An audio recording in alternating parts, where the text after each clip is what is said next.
Assalomu alaykum va rahmatullohi va barakatuh. Tinchlik, omonlikda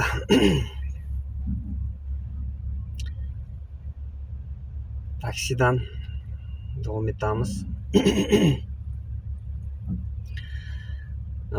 Mashinam buzilib qolib, bir birodar mashinasida yurdim. Qanaqaligini aytmay qo'ray, kuchliroq mashina, nomeri ham endi anaqa haqiroqdan deb bir ekan, shunaqalaridan endi bir hatto gaylar ham uncha to'smas ekan uni. Uncha umuman to'sishmadi-yu shunaqa. Qo'lakka model minib turavering dedi. Men shunaqa kasalim bor, mashinaga o'tirsam shu taksivatlik qilib qo'yaman desam yo'q, mayli bemalol dedi.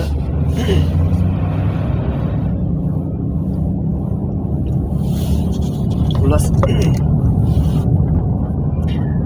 taksivatlik qildim. Borsam hammasi qaytib nomeriga qaraydi, mashinaga qaraydi, nomeriga qarab, mashinaga qarab o'tirishadi. Indamay ketishadi.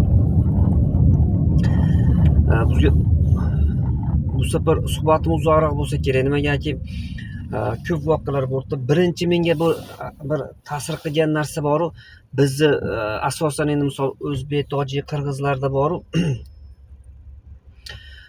Shu haligi tevaga chiqib olinadi, kattaroq mashina minsa, kattaroq uy solib, kattaroq pul chop qo'sata, shunga biz o'zimiz ko'proq sabab bo'lamiz ekanda. Shu nimaga deganda, haligi atrofimda hali salom beradiganlar ham boshqacha, umuman endi xalq endi dini yo'q, xalqda endi tushunsa bo'ladi. Bular shu mol dunyo uchun nima qilgani, shu mol dunyoga qarab aloqa qiladi. Bular endi bizkilar ham shunaqa ekanda, darrov boshqacha bo'lishib, indan keyin iloji yo'q, indan keyin ko'tarilib olish kerak ekan. Iloji yo'q, deb turib, deb menman devorlar ekanda, atrofdagilar buni ishirishar ekanda, ishiramiz ekan.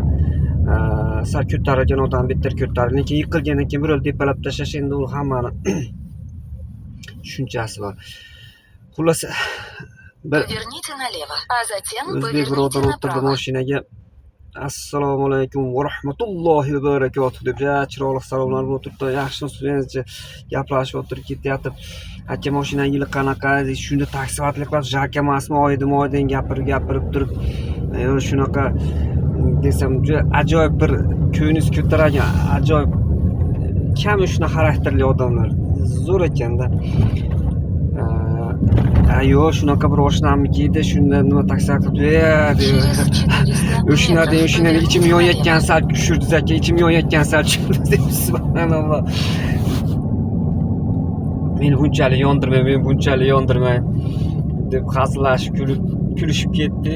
Lekin shunaqa desam, o'zi 3-4 ta mashinalar bor, bari shunaqa desam, o'zbekmi desam, yana ichim yonyapti deb. Sizga paxta qo'yib nima qilaman dedi, mashina o'ziniki emas ekan, endi jo'n ketaverayli deb kuldirib. Haligimda jo'n ket desangiz ham, misol ancha asablar dam olar ekan shunaqa mashinada. Nimaga deymi?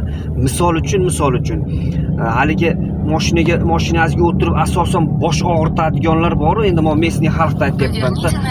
Asosiy xalq ashi boshni og'ritadigan, g'alaba bo'ladigan xalq mashinangizga, kiyimingizga, qomatingizga qarab nima qilar ekanda, muomala qilar ekanda. O'shunaqalar shot yo'g'ib bo'lar ekan, mana shunaqa mashina minilgan bo'lsa. Haligi ancha-muncha hamma yo'q, baribir ikki dunyo bir qadamlar bor. Endi asosiy klientlar o'sha ko'proq o'shlari.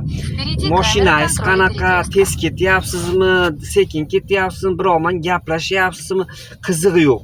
U oddiy mashinada borsangiz ham, 3-7 kruto mashinada borsangiz ham qizig'i yo'q ekan u xalqqa. Haligi o'tirib olib, bratdan deydiganlarga shunaqa mashinada borish kerak ekan. Quloqsiz tinch mazza qilib yurasiz ekan, mazza qilib ish qilasiz ekan. Shunaqa.